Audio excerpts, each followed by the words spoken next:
Ok, alors salut à vous, j'espère que vous allez bien. Moi c'est Zendaril, développeur informaticien. Et pour aujourd'hui, on va réaliser un petit projet avec trois technologies.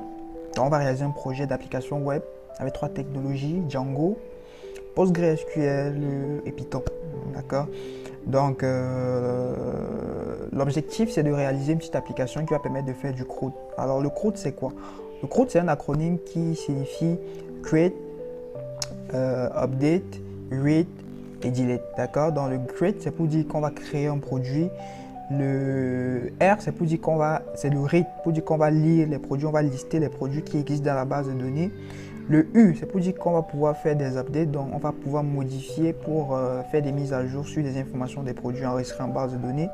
Et le D c'est pour dire qu'on va delete, donc on va supprimer tout simplement les informations existantes dans la base de données.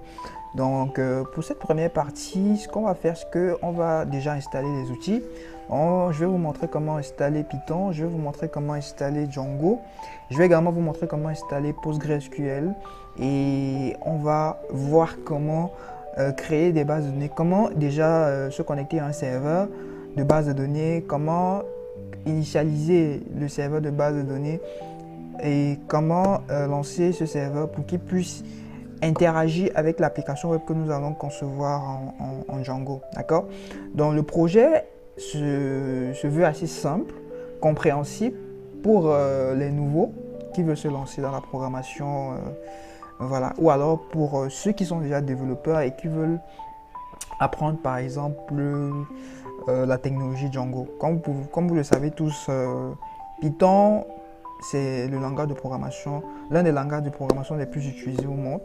Généralement, il fait partie du top 5 des langages de programmation lorsqu'on fait des sondages. Et Django également, c'est le framework web, l'un des plus populaires en principe, qui va te permettre comme ça de créer des applications web, créer des structures API, ainsi de suite, d'accord.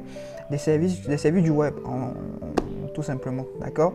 Et Postgre également, c'est l'un des systèmes de gestionnaire de base de données les plus robustes et les plus utilisés, plus généralement également dans les entreprises. Voilà pourquoi j'ai eu à sélectionner instinctivement ces différents outils avec lesquels nous allons travailler tout de suite, d'accord. Donc c'est parti.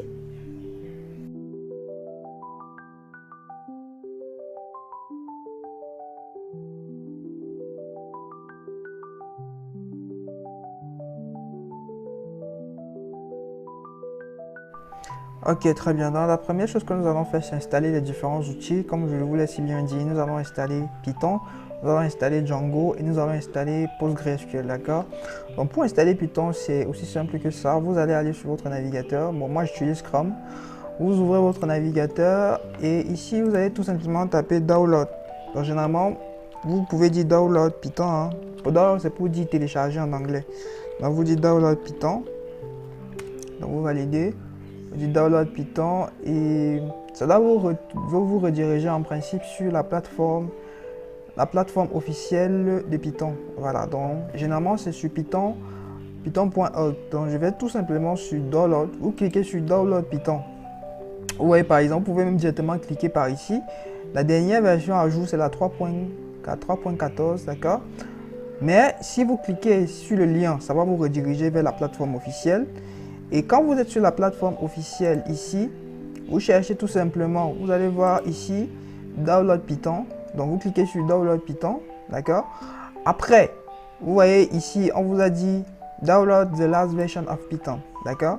Donc quand vous allez cliquer sur Download Python, automatiquement, ça va télécharger la version qui est compatible avec votre système. Ça veut dire que si vous avez par exemple un macOS, si vous avez un macOS, vous allez venir ici sur macOS. Donc ici en bas on dit Looking for Python with a different host.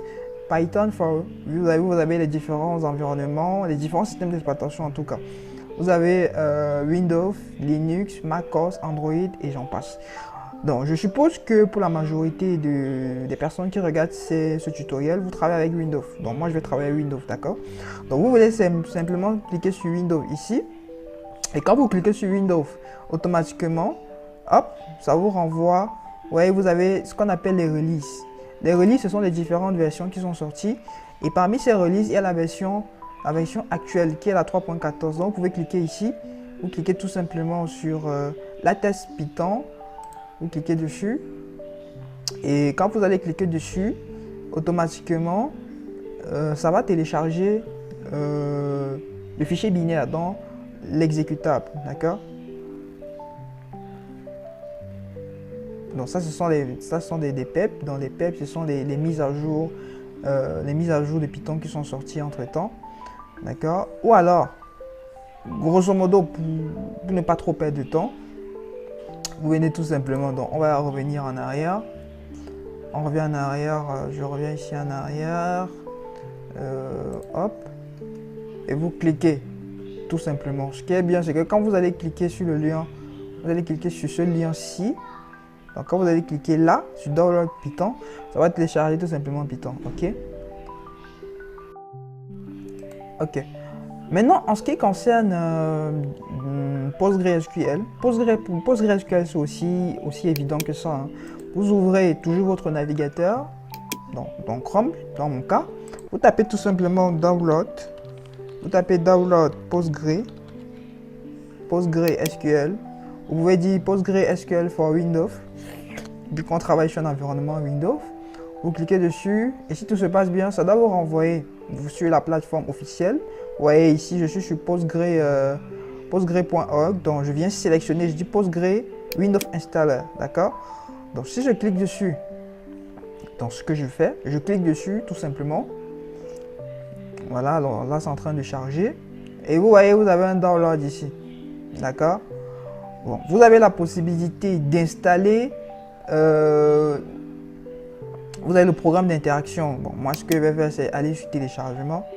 Donc je vais cliquer sur téléchargement. Et quand je clique sur téléchargement, normalement ça doit me rediriger vers la page de téléchargement. Très bien. Et à ce niveau, vous voyez que vous avez également plusieurs environnements sur lesquels vous pourrez installer votre PostgreSQL.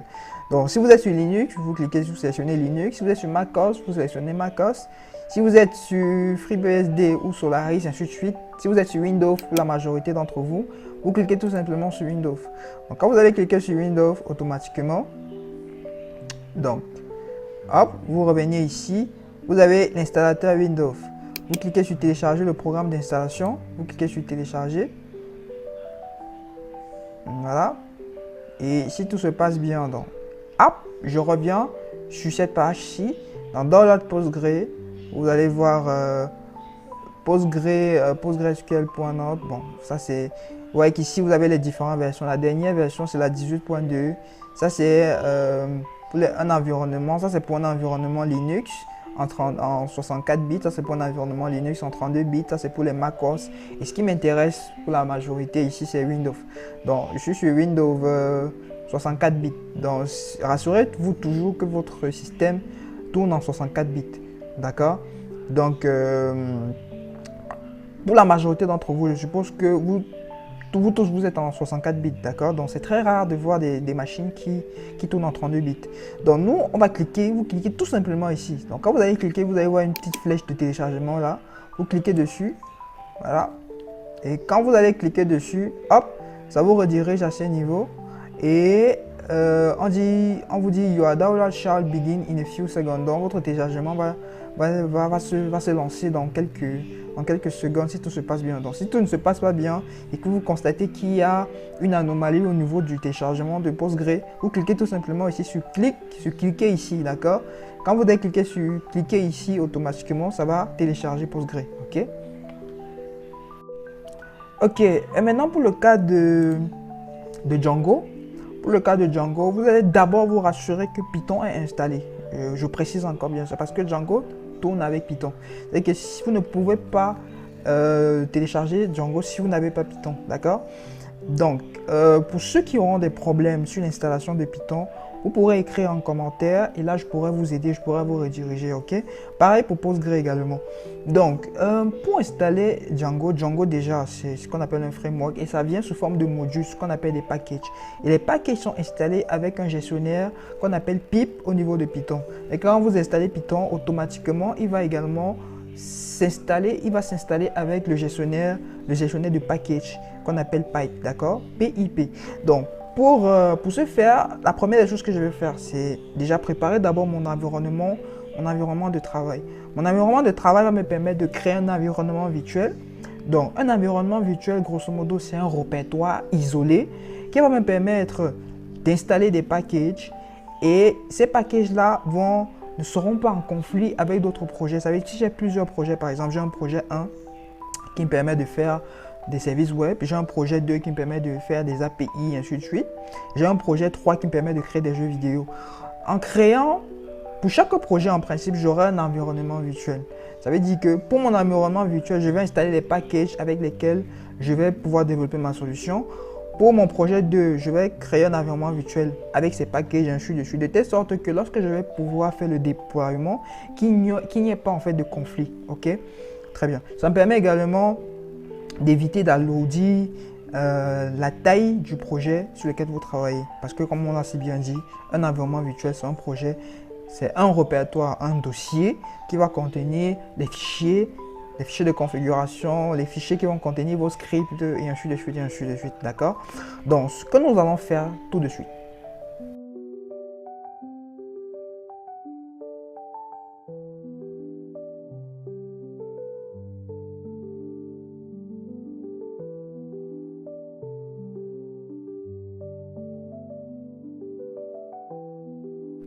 Très bien. Donc, la prochaine étape ici va tout simplement consister à installer notre environnement virtuel, d'accord? Donc, sur le terminal bleu, je vais déjà me rendre à la racine de... Je vais à la racine dans ma partition C. Et ce que je vais faire, c'est que je vais créer un dossier. Donc, pour créer un dossier, je vais faire mkdir. Donc, faites mkdir. Je vais dire que j'appelle ça env, vous dites environnement. Je vais dire env 2026. env 2026, d'accord? Et je vais me rendre dans ce dossier. Donc, je vais utiliser la commande checkdist, donc cd env. Là, je suis dans le dossier. Je vais vérifier s'il y a des trucs à l'intérieur. Pour le moment, il n'y a rien à l'intérieur, d'accord? Donc, prochaine étape, je vais vérifier déjà je revérifie encore ma version de Python. Donc, je fais Python _de 6 versions. Voilà, ça m'affiche ma version de Python. Je vais effacer la console, je fais CLS. Prochaine étape, je vais vérifier.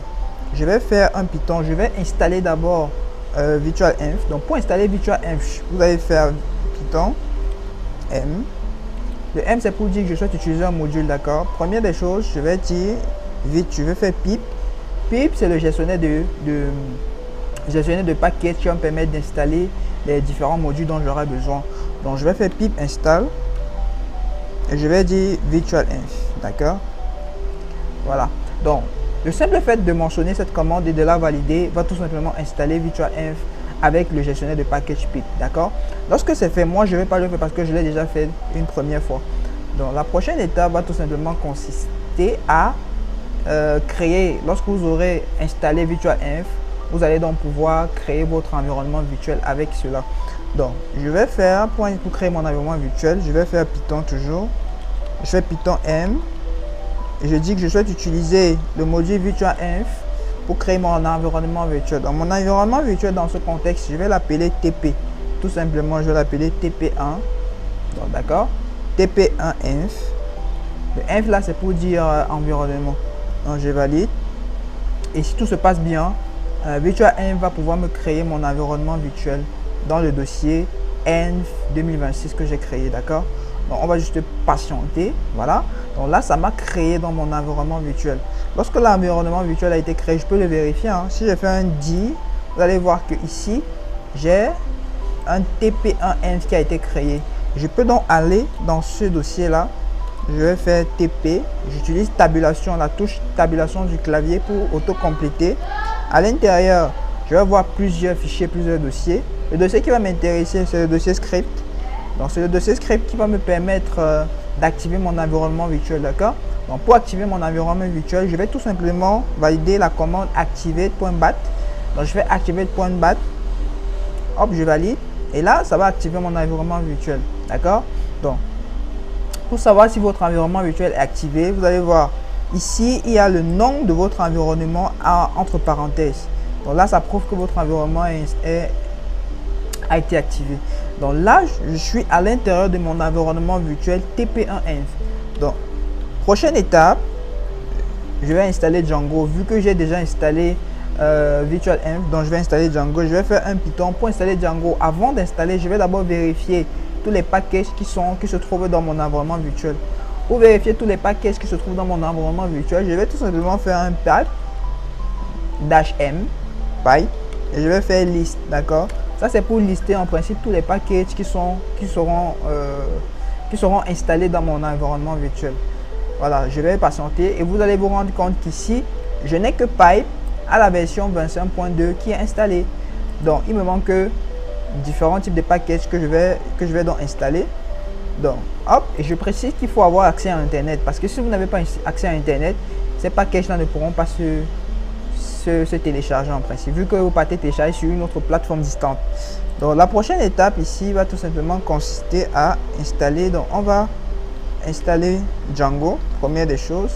Donc je vais faire je vais faire pipe install. Je vais dire que je souhaite installer Django, je vais valider. Et là, si tout se passe bien, il va m'installer Django, d'accord. Donc je vais juste patienter un instant. Voilà. Donc pendant que c'est en train d'installer ici, je viens sur la deuxième interface. Je vais vérifier une fois de plus sur mon PostgreSQL est installé. Pour vérifier si mon PostgreSQL est installé, autant pour moi, je vais faire un PSQL version. Donc je fais un PSQL espace 2-6 version, je valide. Si ça m'affiche la version de Postgre, alors ça veut dire que c'est bel et bien installé. Donc la prochaine étape va tout simplement consister à, je vais d'abord laisser comme ça, je reviens, je fais pas à pas. Vous voyez que là, c'est en train de m'installer Django, donc je vais juste patienter que l'installation soit faite. Voilà. Bon, pendant que l'installation est faite ici, quand vous installez PostgreSQL, vous devez vous rassurer que le serveur fonctionne. Parce qu'un un système de gestion de base de données va venir avec un serveur et un client.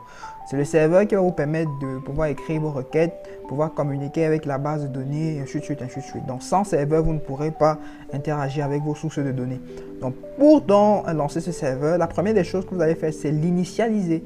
Donc pour l'initialiser, première des choses que vous allez faire, c'est que vous allez aller dans le dossier d'installation de Postgre. Pour aller dans le dossier d'installation de Postgre, vous revenez à la racine. Donc, vous allez aller dans Programme File. Donc, chez vous, vous aurez Programme File. Vous allez chercher Postgre. Donc, vous tapez pour tabulation. Ensuite, vous faites dir pour voir ce qu'il y a à l'intérieur. Moi, je suis la version 17 de Postgre. C'est pour ça que vous voyez 17 là. J'entre à l'intérieur. Ensuite, vous allez voir Bint. Vous allez sur Bint. Vous ouvrez Bint. Hop, vous validez. Quand vous êtes dans Bin, vous faites un dir et vous allez voir tous les fichiers.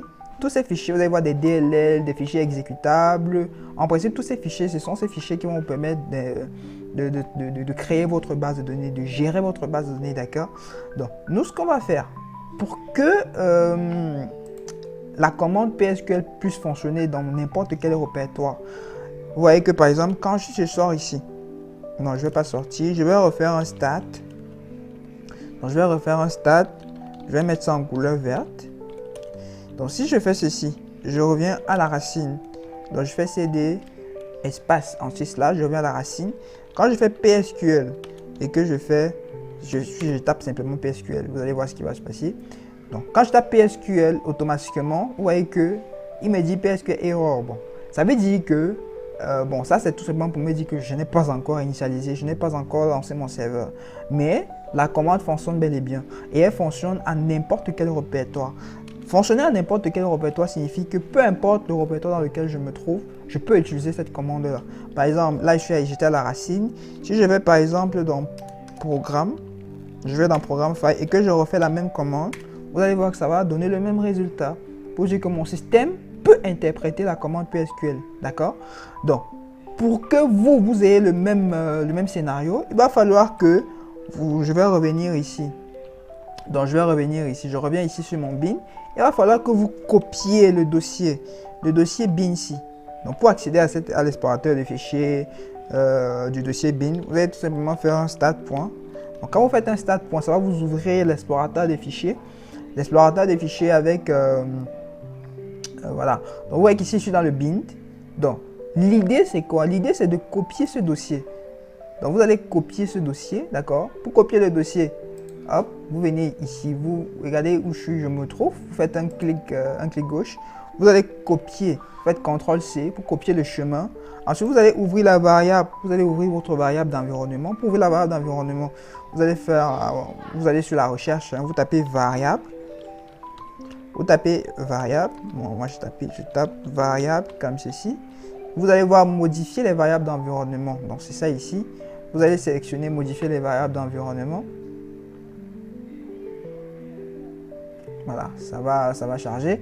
Donc quand vous êtes à ce niveau, vous allez sur variable d'environnement et dans variable système, ici, vous allez dire nouvelle. Non, pas nouvelle, je vais aller dans path. Donc vous cherchez la variable path tout simplement.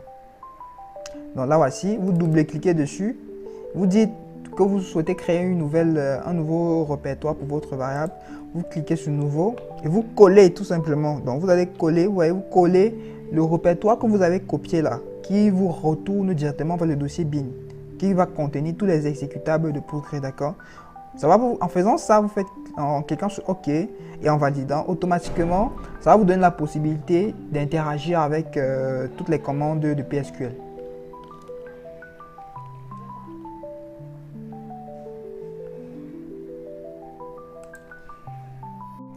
Ok, donc lorsque c'est fait, vous pouvez, vous êtes ici, donc lorsque c'est fait, vous pouvez revenir. Donc rappelez-vous, on avait validé la commande pour lancer. Pourquoi est-ce que ça plante ici? Ça met beaucoup trop de temps pour pouvoir ça planter. Qu'est-ce qui s'est passé? Je suis pourtant connecté. Bon, ce que je vais faire, c'est que je me rends compte que mon téléchargement s'est arrêté. Donc il y a sûrement eu un bug. Donc je vais arrêter. Ok. Bon, apparemment c'est un bug. Je vais laisser que ça continue de télécharger. Donc pendant que c'est en train de télécharger Django ici, la prochaine étape, bon, je reviens sur mon interface rouge. Et ce que je vais faire, la prochaine étape, je reviens. À partir de l'interface rouge, je vais aller dans, rappelez-vous, dans le dossier que j'ai eu à créer, c'était Inf 2026. Donc je vais dans Inf 2026, vous allez voir qu'ici, j'ai mon environnement. Je vais dans TP1. Quand je suis dans TP1, j'active, donc vous connaissez déjà la chanson. Je vais aller dans Script, je fais activer.bat pour activer mon environnement virtuel. Là, j'ai activé mon environnement virtuel. Maintenant, il va falloir que j'initialise mon serveur. Donc pour initialiser mon serveur, la commande que je vais valider, c'est pg, je vais faire un initdb, d'accord? Je fais un initdb d, vous faites un initdb d et vous précisez le répertoire, c'est usr data, c'est usr local, je crois, local, ensuite pgsql et vous faites data, d'accord? En validant cette commande, il va initialiser, ça veut dire qu'il va générer les fichiers du serveur depuis ce répertoire-ci. D'accord? Donc, lorsque vous allez valider, la meilleure façon de vérifier si ça a bel et bien fonctionné, c'est, donc je vais effacer, moi je ne peux pas le faire parce que je l'ai déjà fait, je ne peux pas faire une deuxième fois, sinon il y aura conflit entre les différents processus de mon serveur. Donc, la meilleure façon de le vérifier, donc je vais revenir sur la troisième interface ici, en vert. Donc, je vais aller à la racine. Je vais me rassurer qu'il y a bel et bien un dossier user qui existe. Donc, hop, vous voyez qu'il y a un USR qui existe. Est-ce que dans le USR, il y a le PG? Donc, c'est d'abord local. Vous voyez qu'il y a local. Je vais aller dans local. Je vais aller dans PGSQL. Ensuite, je vais aller dans data. J'entre ici et je vais vérifier tout ce qui s'y trouve. D'accord? Vous voyez qu'ici, j'ai toutes les configurations, tous les fichiers de configuration de mon serveur. D'accord? Donc, c'est ces fichiers-ci qui vont me permettre de lancer mon serveur et de pouvoir créer ma base de données, créer les tables, les différentes données, et ainsi de suite, d'accord? Créer les enregistrements, faire des enregistrements. Donc, lorsque c'est fait, je vais effacer tout ceci Je reviens sur mon interface bleue. Apparemment, il y a eu bug. Je sais pas pourquoi ça bug comme ça. Bon, je vais arrêter. Ok. Ok, là, ça continue de télécharger. Ok. Bon, enfin, en principe, il a fini de télécharger. Maintenant, là, il est en train d'installer. Donc, il va installer Django. En plus de Django, il va également installer les différentes dépendances de Django que voici. D'accord? Donc, je patiente juste. Pendant que c'est en train de tourner ici, je vais revenir sur mon interface rouge. Donc, mon interface rouge, c'est l'interface, le terminal qui me permet de gérer mon serveur. D'accord? Donc, à partir d'ici, lorsque j'ai initialisé, rappelez-vous avec la commande init-db, espace -d6 grand D suivi du répertoire USL local PGSQL data. Je vais pouvoir donc lancer mon serveur. Pour lancer mon serveur, je vais faire un PGCTL. Donc vous faites PGCTL, vous validez, c'est D en majuscule, hein. Vous faites D majuscule espace et vous précisez le chemin vers lequel se trouvent les fichiers du serveur. Vous allez faire USR, ensuite local, ensuite PGSQL et data.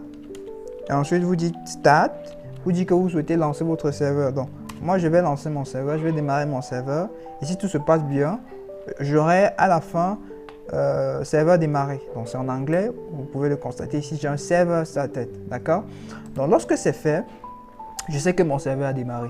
Donc, ici, il y a beaucoup de bugs, je ne sais pas pourquoi ça bug comme ça. Ok. Donc, apparemment, c'est un petit bug. Donc, si de votre côté, vous constatez que vous avez un bug, vous faites juste CTRL-C et puis ça va rétablir le problème. Donc, pour vérifier si tous les packages ont été installés, je vais faire un Python m pipe list, tout simplement. Donc, si je visualise Django, ok, donc Django est bel et bien là, ça veut dire que Django s'est installé. Autre chose que je vais installer, parce que rappelez-vous, je vous ai dit ce qu'on va faire, c'est qu'on va lier notre base de données à notre application. Donc, il y a un pilote ou alors un module qui va permettre de faire ça. Parce que sans ce module, on ne pourra pas lier notre base de données à notre application web. Donc, pour faire ça, on va tout simplement installer un autre module. Donc, en fait, on aura deux modules installés. On va installer Pilo pour gérer les images. Au cas où on a des images qu'on souhaiterait intégrer dans notre application web. Donc, Pilo va nous permettre de gérer les fichiers statiques, d'accord? Et on va également installer Psycopchu. Donc, Psycopchu, c'est le module qui va nous permettre de gérer l'interaction entre notre application web et notre base de données, d'accord? Donc, je vais commencer par Pilo. Donc, je vais faire un Python M. Donc, vous connaissez la chanson, je vais installer Pilo. Donc, j'installe Pilo. Donc là, mon serveur est déjà installé, donc il n'y a pas de mon serveur est déjà démarré. Donc, je l'ai initialisé et je l'ai démarré, donc il n'y a pas de souci. Donc, je patiente jusqu'à Pilo s'installe. Lorsque Pilo va s'installer, je vais également installer Psycopchu, d'accord? Très bien. Donc, Pilo a été installé. Donc, je vais installer cette fois-ci Psycopchu. Donc, je vais faire Python. Donc, je peux rappeler tout simplement la commande au lieu de retaper le tout à la main. Donc, pour rappeler la commande, j'utilise tout simplement la touche direction haut du clavier. Donc, je rappelle la commande, je vais installer maintenant Psycopchu. Je crois que c'est Psycopchu. J'espère que j'écris bien. Psycopchu. Voilà. Donc, si j'ai bien écrit, ça devrait installer. Donc, je vais lancer ça également. Et je vais patienter. Je patiente que ça installe Psycopchu. Voilà. Donc, là, hop, il m'a installé Psycopchu. Donc, je peux rappeler la commande pour vérifier la liste des packages qui ont été installés. D'accord? Donc, hop, je constate que j'ai Django, j'ai Psycopchu. Ok, très bien. Donc, je pense que là, tous les outils ont été installés. Dans la prochaine étape, bon, on va déjà d'abord vérifier. On va faire un Python M pip list. Voilà. Donc, là, on constate que on a bel et bien Django, on a Pilo et on a Psycopchu. Donc, tout fonctionne mieux, tout fonctionne bien pour le moment. La prochaine étape sera de créer notre projet, d'accord? Donc, pour créer notre projet, on va se baser sur notre arborescence que voici. Donc, cette arborescence-ci, Voilà. Donc, le projet sera produit app, d'accord? Et à l'intérieur, on aura une application qu'on va créer qui se nommera, bon, ici on aura un projet. Bon, le dossier du projet va se nommer produit app, le projet va se nommer produit app et l'application va se nommer produit tout simplement. Donc, ce que nous allons faire, je vais effacer tout ceci. Première chose, c'est qu'on va créer le projet. Donc, on va faire un Django project, un Django admin, autant pour moi. Django admin, et on va utiliser la commande start project. Donc, j'ai dit start project pour démarrer un nouveau projet. Je vais donner un nom à mon projet. Je vais dire que c'est produit. C'est produit app, comme sur la roadmap. Produit app, je vais valider ça. Donc, si tout se passe bien, ça va me générer l'arborescence de mon projet. Donc, on va vérifier ça. On va aller dans produit app, et on va faire un tree. Ok, bon, pour le moment, il y a que produit app à l'intérieur. Donc, si je fais un dir, ok, je constate que ça m'a généré un fichier manage.py et un autre dossier produit app, d'accord? Donc, le produit app-ci représente mon projet, grosso modo. Et manage.py, c'est un fichier manageable. Donc, c'est un fichier qui va me permettre de manager mon projet. Donc, c'est ça que je vais donc utiliser pour pouvoir créer mon application. Parce qu'on a dit que l'application va s'appeler produit, d'accord? Donc, je vais faire un Python manage.py et je vais dire start app. Je vais appeler mon application produit, d'accord? Je vais appeler mon application produit, je vais valider. Et là, ça va me générer mon application, mon dossier d'application avec tous les fichiers nécessaires pour la construction de l'application. Donc, je vais juste patienter que ça, voilà. Je peux vérifier, je peux aller dans ce dossier. Je constate qu'il y a un produit qui a été créé, d'accord? Donc ici, j'ai le produit app qui représente le projet, le dossier de mon projet, dans lequel je vais pouvoir accéder. Donc, si je fais un dir, je vais voir qu'à l'intérieur, donc je vais aller dans mon produit app pour voir ce qu'il y a à l'intérieur. Je vais faire un tri et ok, je vais sortir d'ici, je vais faire un dir. Quand je fais le dir, je constate que j'ai le fichier de settings. Donc, le fichier de settings, c'est lui qui va me permettre de configurer mon projet, d'accord? Et j'aurai mon fichier d'URL, d'autres fichiers en principe.py. Donc, j'ai déjà créé mon projet. Donc, mon projet, je peux revenir en arrière si vous voulez. Pour revenir, je fais un cd, espace 2 points. Je reviens en arrière. Je vais revenir en arrière. Je fais un dir au niveau de mon environnement virtuel. Donc, rappelez-vous, mon environnement virtuel se nomme TP1Env, d'accord? Et quand je fais un dir, je constate que j'ai produit app. Donc, produit app, c'est le nom du dossier qui va contenir mon projet, d'accord? Vous allez remarquer qu'il y a deux dossiers produit app. Il y a le produit app qui est ici et il y a un autre produit app. Donc, si je vais par exemple dans ce produit, dans le premier produit app, je vais constater qu'il y a un autre produit app que voici, d'accord? La différence entre les deux, c'est tout simplement lié au fait que le premier, c'est le dossier qui va contenir mon projet et le deuxième, c'est le projet en lui-même, d'accord? Donc, généralement, les deux portent le même nom. Bon, il faut faire très attention avec pour ne pas confondre les deux. Et plus tard, en lieu et place du dossier de mon projet, j'ai également le dossier de mon application dans lequel je vais pouvoir écrire, je vais pouvoir créer mes modèles, je vais pouvoir créer la logique qui va me permettre de faire le CRUD, c'est-à-dire créer le produit, lire le produit, faire la mise à jour du produit et le supprimer en même temps. Donc, je vais effacer ma console. Donc là, je sais que j'ai déjà tout à portée de main. Hein. J'ai mon projet et j'ai mon application. Donc la prochaine étape sera d'ouvrir ce projet-là avec Visual Studio Code. Donc pour ouvrir le projet avec Visual Studio Code, je me rassure toujours que je suis à la racine où se trouve manage.py, d'accord? Donc je suis à la racine où se trouve manage.py. Donc à partir de là, pour ouvrir mon projet, à partir de Visual Studio Code, je fais juste code, point. Je mets le point pour dire que je souhaite ouvrir le dossier-ci en fait. Je vais ouvrir ce dossier avec son contenu à partir de Visual Studio Code, d'accord? Donc rappelez-vous, je vais dire que quand vous voyez un point, lorsqu'on met un point, c'est pour dire que on veut effectuer l'action dans ce dossier, dans le dossier dans lequel je me trouve actuellement. D'accord? Donc c'est ça que je vais faire. Je vais donc appeler, je vais valider, hop, je valide la commande. Et si tout se passe bien, ça va m'ouvrir tout simplement, ça va m'ouvrir VS Code à partir de produit app. D'accord? Donc je patiente juste.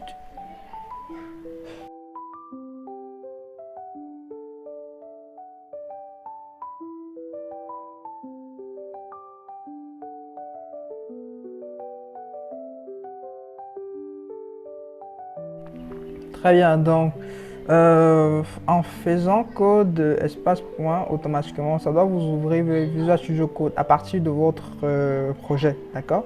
Notre projet, c'est produit app. Donc, voici, le voici. Donc, dans Visual Studio Code, vous constatez que j'ai mon application. Voilà, mon application va venir avec ces différents fichiers, d'accord? Ce sont des fichiers qui ont été générés lorsque j'ai tapé la commande Python manage.py start app suivi du nom de l'application qui était produite, d'accord? Quand je valide cette commande, automatiquement, ça me génère tous ces fichiers-ci. Et pareillement également avec le dossier produit app, d'accord? Donc, ce dossier produit app a été généré lorsque j'ai validé la commande Django admin start project suivi du nom du projet qui était ici produit app. Ok, donc lorsque c'est fait, je peux donc ici je peux essayer d'explorer ces fichiers-ci, mais avant de les explorer, la prochaine étape va consister à, vu que rappelez-vous, je n'ai pas encore de base de données. Certes, j'ai installé PostgreSQL, j'ai initialisé le serveur avec la commande initdb -grand D suivi du répertoire dans lequel devraient se trouver les fichiers du serveur. Ensuite, j'ai lancé le serveur, la commande pg -de 8ctl espace -grand D suivi également du même répertoire avec la commande start pour lancer le serveur. Maintenant, on a lancé le serveur. Maintenant, il faudrait qu'on se connecte pour pouvoir créer notre base de données. Donc, c'est ce que nous allons faire ici. Donc, la prochaine étape, je vais revenir, rappelez-vous, j'avais ouvert mon terminal, le voici. Donc là, la base de données est en activité. Donc, je vais me connecter en tant qu'utilisateur lambda, d'accord? Donc, quand vous installez PostgreSQL, lors de l'installation, il va créer un utilisateur par défaut. Donc, cet utilisateur sera un administrateur par défaut, d'accord? Et généralement, c'est votre session, c'est la session Windows que vous utilisez. C'est la session Windows qui sera en principe le profil idéal pour gérer l'administration de votre base de données, d'accord? Voilà pourquoi vous allez facilement faire PSQL. Donc ça, ici, on va se connecter.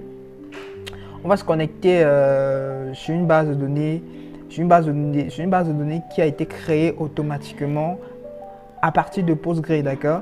Et on va le faire. Donc pour se connecter directement dessus, on va taper la commande PSQL. Donc je vais taper PSQL. Je vais dire que je souhaite me connecter. Par défaut, lorsque vous travaillez avec Postgre, vous travaillez sur le port 5432, d'accord? Donc pour préciser le port, vous allez mettre -p. Vous allez dire 5432. Vous dites que je souhaite travailler le port 5432 tout simplement. Donc déjà, je peux valider ça. Et si je le valide, vous allez voir que hop, ça me redirige vers une application qu'on appelle Pavillon 15N. Donc, Pavillon 15N, ici, comme j'ai dit, c'est le nom de ma session, d'accord? Donc, quand vous créez votre base, quand vous installez Postgre, automatiquement, et que vous initialisez un serveur, vous le lancez, automatiquement, il va vous créer une base de données par défaut qui va prendre le nom de votre session Windows, ok? Donc, si votre session se nomme, par exemple, Judith, je prends un exemple bête, si votre session s'appelle Judith, automatiquement, il va créer une base de données qui va se nommer Judith. Donc, à partir de là, on sait qu'on est connecté. Donc, on est dans cette interface-ci. Et ce qu'on va faire, c'est qu'on va créer notre première base de données. Donc, je vais créer ma base de données. Donc, je vais utiliser une requête SQL. Je vais dire créer database, tout simplement. Donc, créer database, je vais donner le nom de la base de données. Je vais dire que ma base de données va se nommer, comment est-ce que je peux l'appeler? On va dire produit DB, donc avec un P majuscule, produit DB.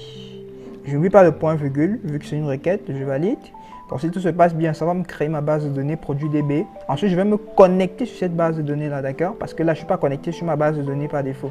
Donc là, ça m'a créé la base de données. Maintenant, pour vérifier, pour faire un listing des bases de données qui existaient déjà, d'accord? Pour vérifier également si ma base de données a bel et bien fait également partie du répertoire des bases de données déjà répertoriées, je vais tout simplement faire comment on appelle ça, anti-slash, je crois, oui, anti-slash-L.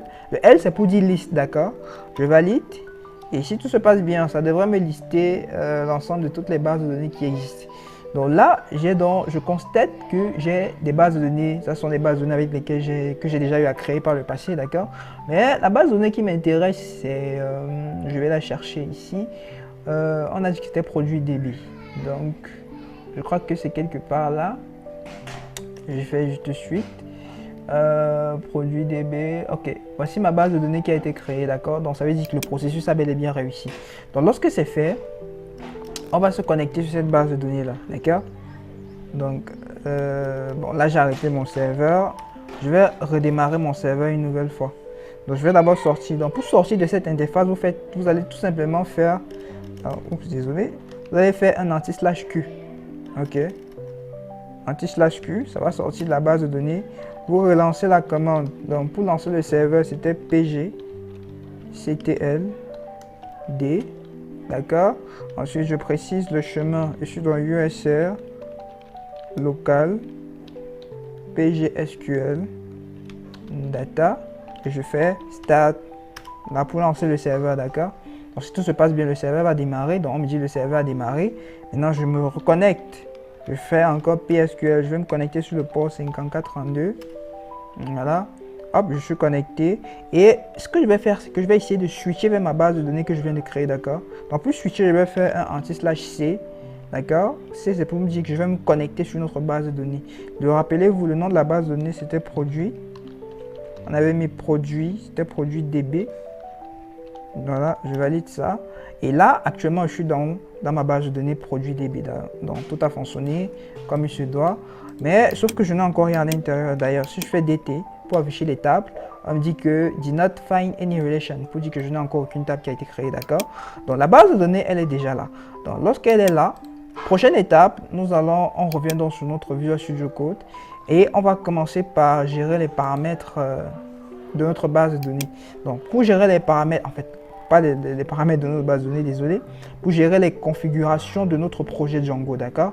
Donc, les configurations de notre projet Django se trouvent dans le projet, dans le dossier produit app, dans notre projet, d'accord? Et on va aller dans setting.py. Dans setting.py, généralement, c'est le fichier qui contient tous les fichiers de configuration. Donc, lorsque j'y vais, je clique dessus, vous allez voir, automatiquement, j'ai tous les fichiers. Tous ces fichiers-ci, ce sont des fichiers qui vont me permettre qui vont faciliter, ce sont des fichiers de paramétrage de mon application, d'accord? Donc, la prochaine étape sera donc de configurer ce fichier-là.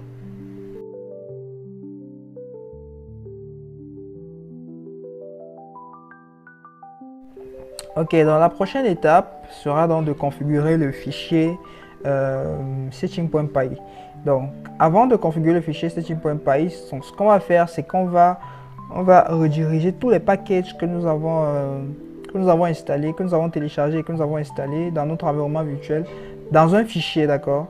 Vous allez comprendre pourquoi est-ce qu'on fait ça. Donc, je vais revenir sur mon interface, sur mon terminal bleu, et je vais faire un Python pip freeze. D'accord, je vais rediriger ça vers un fichier requirement.txt. Voilà. Bon, je vais faire ça. Donc, si tout se passe bien, automatiquement, ça va rediriger. Qu'est-ce qu'il va faire en fait? Que fait cette commande? Cette commande ici va tout simplement rediriger tous mes packages que j'ai installés dans ce fichier-ci. D'accord? Donc, j'utilise Python. Je souhaite utiliser en principe le gestionnaire de package. Donc, j'utilise pip. Ensuite, j'utilise la commande freeze. Freeze pour dire qu'il va les récupérer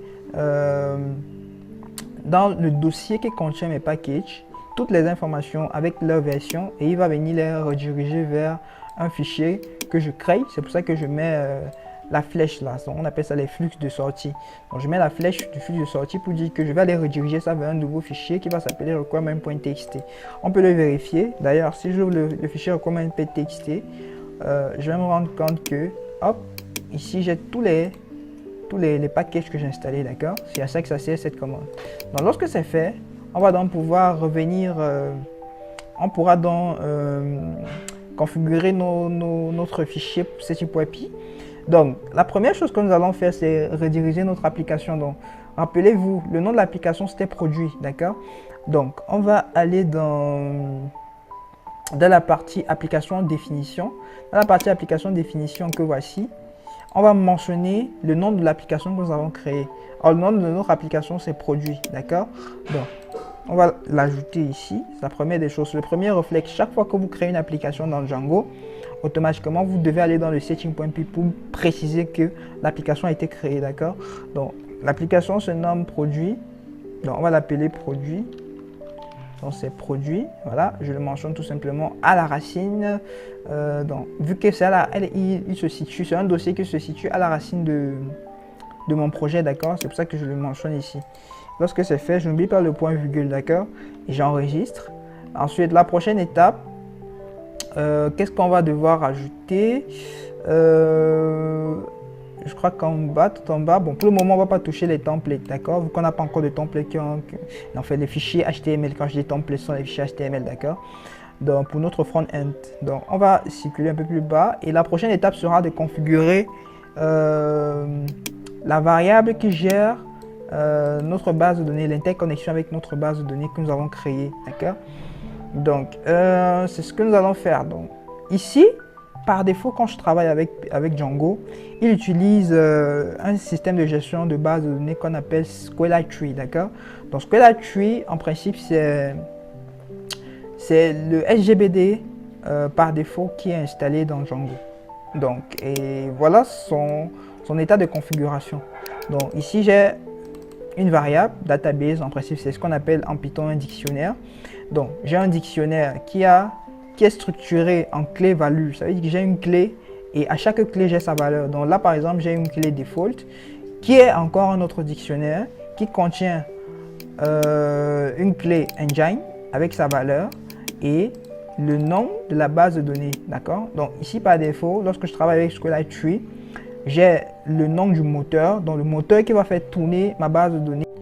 Dans le moteur qui va faire tourner ma base de données, qui se nomme Engine, et le nom de la base de données représenté par la clé name, d'accord?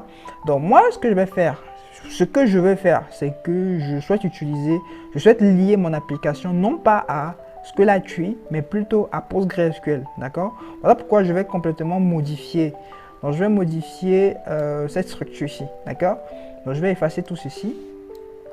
Bon, je peux même juste laisser database et default. Ce qui m'intéresse, c'est ce qui est à l'intérieur là, d'accord? Donc on va retirer tout ce qui est à l'intérieur. Donc, première chose que nous allons faire, c'est définir le engine, donc le moteur. On aura plus le même moteur comme avec SQLite Tree. Donc, le moteur sera engine. Donc, on va appeler engine. Donc, ça c'est ma clé, d'accord? Elle va contenir la valeur, donc ce sera Django. On va dire que c'est Django. Notre moteur tourne sur Django DB backend PostgreSQL.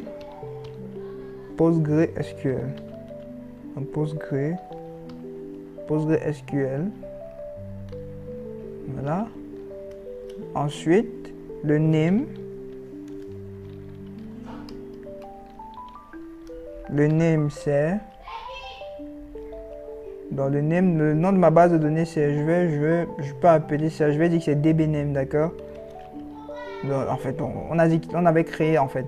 Qu'est-ce que je dis? Rappelez-vous, on avait créé notre base de données, on avait dit que c'était produit. Je crois que c'était produit DB. Donc produit DB, d'accord?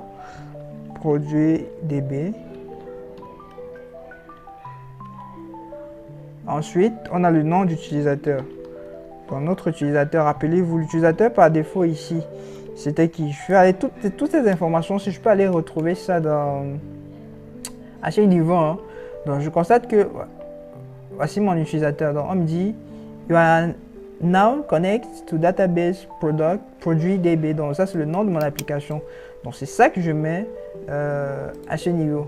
Donc, c'est ça que j'ai précisé ici dans le name, d'accord? Ensuite, as user, pavillon 15, tout ça là, d'accord? Donc, c'est ça qui est le nom d'utilisateur, qui est le nom d'utilisateur avec lequel je souhaite me connecter, qui est en principe encore par défaut le nom de ma session, ok? Donc, je vais copier dans... est-ce que je peux copier? Ah, j'ai arrêté le serveur, bon. Je vais copier ça, voilà. Donc, je copie et je viens coller ici, au niveau du user.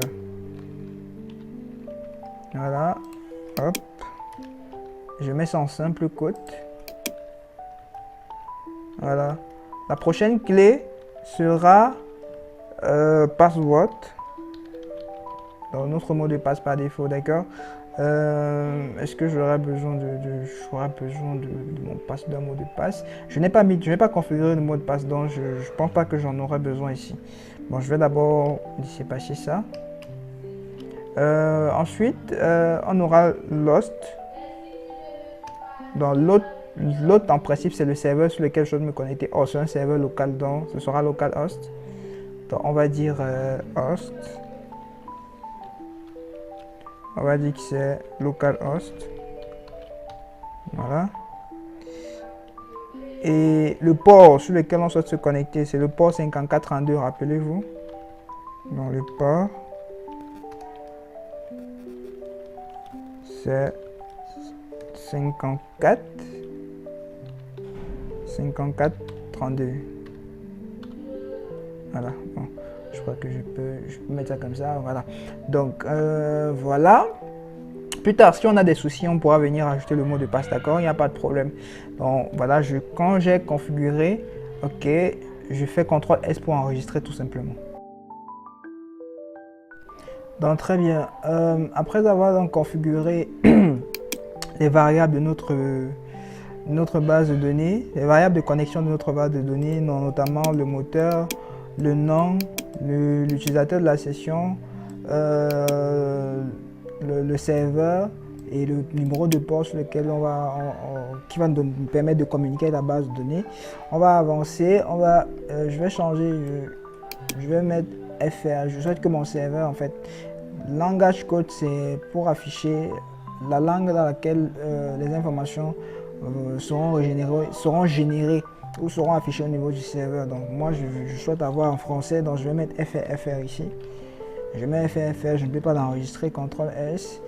Ensuite, on va venir gérer les fichiers statiques à ce niveau. Donc, au niveau de static URL, je suis sur statique, je vais juste rajouter ici d'autres variables. Media URL. Donc, ici, j'aurai media URL. Donc, qui sera par défaut media.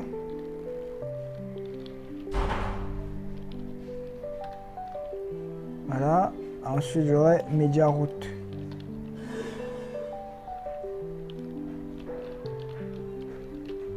Bon, le media route ici sera notre base D. Je vais vous expliquer. Donc j'aurai base D, je vais associer à ça notre fichier média, notre dossier média, ok. Donc en principe, qu'est-ce qui se passe ici? Donc, les fichiers statiques, ce sont des fichiers tels que des images, des vidéos, des fichiers HTML, ainsi de suite, des fichiers Bootstrap, d'accord, des fichiers CSS et j'en passe. Et quand je mets static URL, c'est tout simplement pour situer que ce sera la route vers laquelle va se loger en principe mes fichiers, mes fichiers statiques, d'accord. Donc c'est le répertoire dans lequel va se stocker tous mes fichiers statiques. Ici dans Media URL, c'est l'URL, d'accord, c'est la route dans mon navigateur à partir de laquelle seront, seront, seront sauvegardés en principe mes médias, d'accord? Des vidéos, des images que je veux peut-être par exemple pouvoir uploader, ainsi de suite. Et Media Root, c'est le chemin racine, d'accord? Donc c'est le dossier racine ou alors le répertoire racine qui va contenir mes médias, d'accord? C'est la différence entre le média URL. Donc le média URL, c'est au niveau de quand vous êtes sur votre navigateur, quand vous avez par exemple www. Le nom de votre site, .http, le nom de votre site, le numéro de port, et il y a une route et un chemin. Ce chemin là en fait, c'est ça qu'on appelle le média URL, d'accord? Et il va rediriger vers, vers le dossier qui va contenir vos médias, d'accord? Dans les vidéos et les images, j'en passe. Alors que le média route, c'est au niveau de l'explorateur de fichiers, d'accord? C'est tout simplement pour dire que c'est là le chemin vers lequel sera stocké à partir de votre explorateur de fichiers, vos médias que vous aurez uploadés, d'accord? Et le BSD, c'est tout simplement, c'est une variable, d'accord? C'est une variable pour spécifier le dossier racine, d'accord? Le dossier de base. Or, dans notre cas ici, notre dossier de base, c'est produit app qui est notre projet, d'accord? Tout simplement. Donc après ça, je pense que on est au calme pour le moment, donc d'avoir enregistré tout ça. Et la prochaine étape sera d'attaquer les différents modèles. Donc on va créer les modèles et ces modèles-là vont contenir des informations de notre produit qu'on va rediriger tout simplement dans notre base de données que nous avons créée à partir des migrations, d'accord?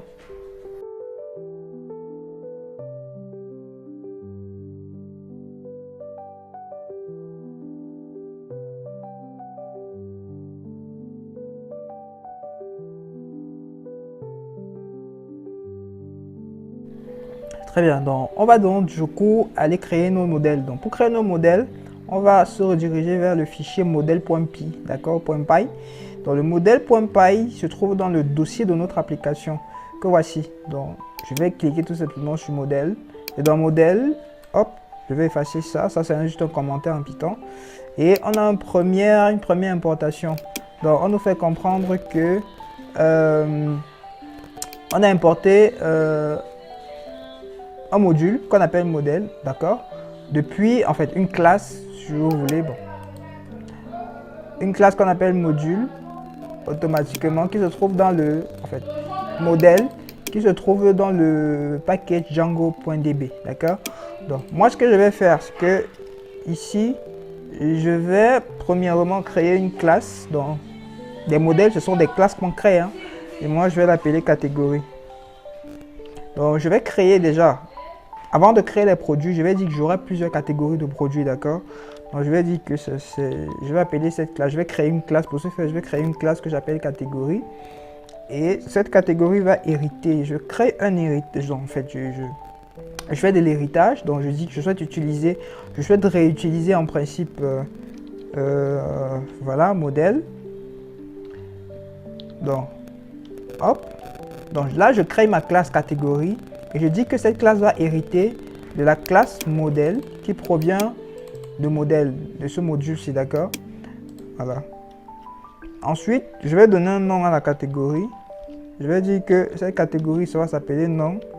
Et je vais définir ses propriétés, d'accord? Je vais définir son type. Donc, est-ce que ce sera une chaîne de caractères, est-ce que ce sera un int, est-ce que ce sera un float, ainsi de suite, tout simplement, d'accord? Pour ce faire, je vais appeler modèle et je vais dire que, pour dire que c'est une chaîne de caractères, on va utiliser le SHA-5, d'accord? On va utiliser le SHA-5, on va lui donner une valeur maximale, on va faire un max length, on va dire que la valeur maximale, donc max length, on va dire que c'est 100 par exemple, et on va dire qu'il est unique. C'est qu'on ne voudrait pas retrouver une catégorie, une même catégorie deux fois, d'accord? C'est pour ça que je mets unique et je dis que c'est true. Voilà. Donc c'est une valeur booléenne qui prend soit un false, soit un true. Donc le true c'est pour dire que c'est vrai, le false c'est pour dire que c'est faux. Vous savez que si j'avais mis par exemple le false ici, alors ça signifierait que j'autorise la possibilité qu'il y ait deux catégories qui portent le même nom, d'accord? Donc, oh, c'est pas très commode. Voilà. Voilà pourquoi on met unique à true pour éviter qu'il y ait des noms de catégories qui viennent de fois en fait. Donc, c'est un peu ça. Donc, je mets true ici. Ensuite, je vais lui donner une description. Donc, une catégorie aura un nom et une description. Donc, je vais dire que je vais créer une description. Voilà, j'espère que j'ai bien une description. Voilà. Donc, on va aller chercher. Il sera de quel type? Ce sera une description. Elle est longue, d'accord? Donc, c'est pratiquement un paragraphe. Donc, au lieu plutôt de dire char file, on va dire que ce sera du text file, d'accord? Pour qu'il puisse contenir un nombre de valeurs textuelles bien définies, plus important, d'accord? Donc, je vais aller chercher le texte. Je vais dire que c'est du text file. Donc, je vais utiliser le champ text file pour dire que je souhaite utiliser. Ce sera du texte en principe, donc la largeur sera plus importante. Et on va mettre un blanc. Oups, j'ai oublié de. Donc, hop. Je vais dire blanc. Donc, blanc égale à true. Donc, le blanc égale à true signifie quoi? Le blanc égale à true signifie que on n'est pas obligé de mettre des valeurs, d'accord? Donc, les valeurs ne sont pas obligées. Donc, le blanc là, c'est vraiment un peu ça comme si c'était blanc. Donc, il n'y a rien, c'est du vide. Donc, je n'ai pas besoin de remplir des données à l'intérieur. Mais si j'avais mis false, automatiquement, ça veut dire que j'oblige l'utilisateur à me préciser des valeurs dans ce champ-là, d'accord? Voilà pourquoi je mets blanc à true pour dire que on n'est pas obligé de créer, on n'est pas obligé de mettre une description à ce niveau. Donc, après ça, ce que je vais faire, c'est que je vais créer une classe à l'intérieur. Donc, c'est possible de créer une classe dans une classe, d'accord? Et cette classe-là sera une classe méta. La classe méta me permet tout simplement de définir des métadonnées, comme par exemple un nom approximatif, comme ce qu'on appelle des verbose names. Donc, vous allez comprendre en principe au fur et à mesure qu'on va évoluer. Mais là, je vais créer un méta. Je vais créer une classe méta. Et cette classe méta aura un verbose. Je vais appeler ça verbose name. Donc, verbose name, je vais dire que c'est catégorie. Donc, verbose name, c'est le nom qui sera affiché lorsque je vais accéder, par exemple, aux informations dans ma base de données, dans ma classe catégorie, d'accord? Tout simplement. Donc, après, je vais également donner, je peux également dire que c'est un verbose name pluriel, donc pour dire que ce sera également un nom au pluriel, avec catégorie avec S, d'accord? Donc, ce sera un verbose name plural. Et je vais dire que c'est catégorie. Donc, je vais dire que c'est catégorie avec S. Et bon, je vais faire un ordering. Donc, j'utilise ordering pour dire que je veux faire un tri. Je vais faire un tri par nom. D'accord? Ça veut dire qu'on va commencer par ordre alphabétique. Donc, la catégorie qui va s'afficher un peu plus en haut de mes résultats sera la catégorie qui commence par une lettre A. Si par exemple j'ai la catégorie animal et j'ai la catégorie disons téléphone, automatiquement c'est animal qui va d'abord s'afficher parce que ça commence par une lettre majeure, parce que ça commence par A qui est la première lettre de l'alphabet. Voilà pourquoi je vais faire un tri par nom. Donc je fais ici, ce sera une sorte de liste. Donc on va prendre nom par défaut. Après je vais créer une fonction, je vais ajouter une fonction par défaut. C'est une fonction descriptive qui me permet de définir le nom par défaut de ma classe catégorie dans ma base de données. Donc je vais l'appeler, ce sera du str. Donc pour dire chaîne de caractères, c'est du string en fait. Donc c'est un string self, ça fait l'autocomplétion et je dis qu'est-ce que je souhaiterais retourner. Moi je souhaite retourner le nom.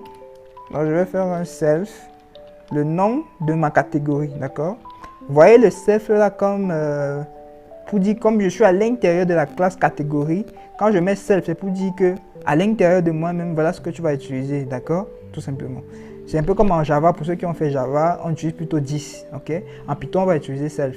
C'est pour dire que le self, moi-même, c'est pour dire moi-même en principe. Donc, tu vas, et dans moi-même, comme j'ai défini ici un peu plus haut, la variable nom, d'accord? Je vais dire que, ok, quand je vais vouloir afficher ma catégorie, ça va plutôt retourner, donc ça va me retourner le nom de ma catégorie. Pourquoi est-ce que je précise ça? Parce que généralement, quand on travaille sur Django, si vous ne précisez pas le STL, la méthode STL automatiquement, ça va vous renvoyer les noms des catégories avec des identifiants un peu complexes, avec des numéros de série un peu complexes, des 0, 0, 2, 1, 1, ce qui n'est pas très explicite. Donc voilà pourquoi on utilise dans cette méthode-ci. Donc après, je vais pouvoir donc créer, donc ça c'est ma classe catégorie que j'ai créée, et je vais donc pouvoir créer par la suite ma classe produit que je vais lier à ma classe catégorie, d'accord, à partir des relations soit foreign key, un à plusieurs ou à plusieurs, un, tout va dépendre en principe.